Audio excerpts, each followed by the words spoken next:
शमशेर खान, दिलगीर खान नियाजी, थाना city Sadiqabad police मुकाबला के दौरान 22 मुकदमात के रिकॉर्डी डाकू जख्मी हालत में गिरफ्तार, असलहा बरामद। एएसपी सादिकाबाद इनामुल्लाह और एसएचओ महमूद खान की निगरानी में सब इंस्पेक्टर मुरीद अब्बास दिगर पुलिस पार्टी के हमरा गश्त नाकाबंदी के सिलसिले में पुलिस समदानी नहर किनारा पर मौजूद थे कि इसी दौरान दो नामालूम असम मोटरसाइकिल सवार मशकूक अफराद को रोकने की कोशिश की, पर मुख्तलिफ मुलजमान ने पुलिस पार्टी पर फायरिंग कर दी। पुलिस ने भी हिकमत अमली इख्तियार करते हुए हक हिफाजत खुद इख्तियारी के तहत जवाबी फायरिंग की। फायरिंग थमने पर पुलिस के सर्च ऑपरेशन में अपने ही साथियों की फायरिंग की जद में आकर जख्मी होने वाले 21 को हिरासत में ले लिया गया, जिससे पिस्टल 30 बोर भी कब्जे पुलिस में ले लिया गया।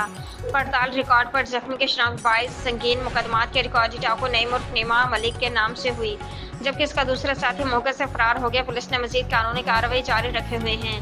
थाना सिटी सादिकाबाद पुलिस मुकाबले के दौरान जख्मी होने वाले डाकू असलहा मौजूद है।